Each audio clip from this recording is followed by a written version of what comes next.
रूस यूक्रेन युद्ध में अमेरिका की अगुवाई में नेटो ने ज़ेलेंस्की के लिए मदद के भंडार खोलकर रख दिए हैं और यूक्रेन को सैन्य और पैसों की मदद देने में भी अमेरिका सबसे आगे है। युद्ध की शुरुआत से लेकर अब तक अमेरिका ने यूक्रेन को 106 अरब डॉलर से ज्यादा की मदद दी है। इसके अलावा अमेरिका ने नेटो देशों से भी यूक्रेन को झोली भरकर पैसा और हथियार दिलवाए हैं और ऐसा माना जाता है कि ये युद्ध रूस और यूक्रेन के बीच में नहीं बल्कि अप्रत्यक्ष रूप से अमेरिका और पुतिन के बीच चल रहा है, जिसमें अमेरिका यूक्रेन की जमीन का इस्तेमाल रूस के खिलाफ कर रहा है।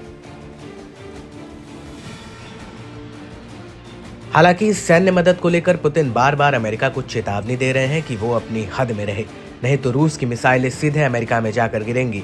लेकिन इस सब के बीच एक ऐसा खुलासा हुआ है जो बेहद ही चौंकाने वाला है। दरअसल एक अमेरिकी पत्रकार ने एक सनसनीखेज खुलासा किया है। अमेरिकी पत्रकार टकर कार्लसन ने दावा किया कि बाइडेन प्रशासन ने रूस के राष्ट्रपति व्लादिमीर पुतिन की यूक्रेन युद्ध के दौरान हत्या कराने की कोशिश की थी।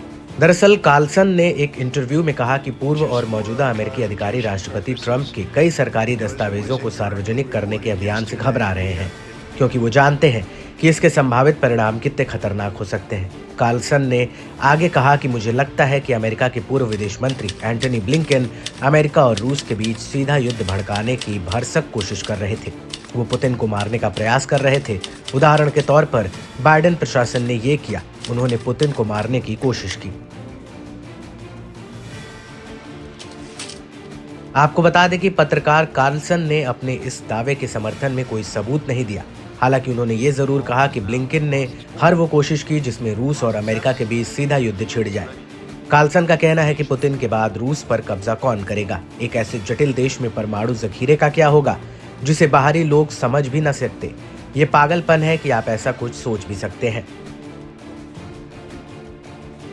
वहीं दूसरी तरफ अमेरिकी पत्रकार के इस दावे पर अब रूस में भी बवाल खड़ा हो गया है। दरअसल रूस के टॉप सीनियर सांसद व्याचेस्लाव वोलोडिन ने इस पूरे मामले की गहराई से जांच की मांग की है। वोलोडिन का कहना है कि कार्लसन के आरोपों को गंभीरता से लिया जाना चाहिए। उन्होंने आगे कहा कि इस पूरे मामले पर एक दिन गुजर चुका है और सभी शांत हैं। ना तो बाइडेन और ना ही ब्लिंकन इन आरोपों से इनकार किया है। रूसी सांसद ने कहा कि पुतिन की हत्या की योजना की चर्चा करना ही एक अपराध है। ये वैश्विक सुरक्षा के लिए एक गंभीर खतरा है। इससे परमाणु युद्ध छिड़ने का सीधा रास्ता खुल जाता है।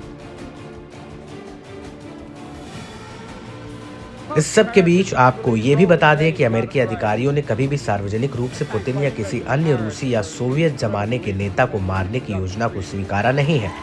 हालांकि सितंबर 2022 में न्यूज एजेंसी न्यूज वीक ने अपनी एक रिपोर्ट में कहा था कि अमेरिकी अधिकारियों ने इस बात पर चर्चा की थी कि अगर रूस यूक्रेन में परमाणु हथियार का इस्तेमाल करता है तो अमेरिका एक सिर काटने वाला प्रहार कर सकता है। हालांकि रूस ने यूक्रेन में परमाणु बम के इस्तेमाल के विकल्प को हमेशा से ही खारिज किया है और न्यूज वीक की इस रिपोर्ट पर उस वक्त रूस के विदेश मंत्री सर्गेई लावरोव ने सिर काटने वाले हमले के आरोप को रूस के राष्ट्रपति की हत्या की धमकी के रूप में व्याख्यायित किया था। इस सब के बीच मई 2023 में रूस ने यूक्रेन पर पुतिन की हत्या करने की कोशिश का आरोप लगाया था। उस वक्त यूक्रेन की तरफ से रूस के राष्ट्रपति भवन पर एक ड्रोन फायर किया गया था जिसे रूसी सेना ने मार गिराया था। हालांकि यूक्रेन ने इस तरह की योजना को खारिज कर दिया था और उस वक्त अमेरिकी विदेश मंत्री एंटनी ब्लिंकन ने भी कहा था कि उन्हें यूक्रेन की तरफ से इस हमले की कोई जानकारी नहीं थी। ब्लिंकन ने यह भी कहा था कि यूक्रेन खुद की रक्षा के लिए हर तरीका अपनाने को आजाद है।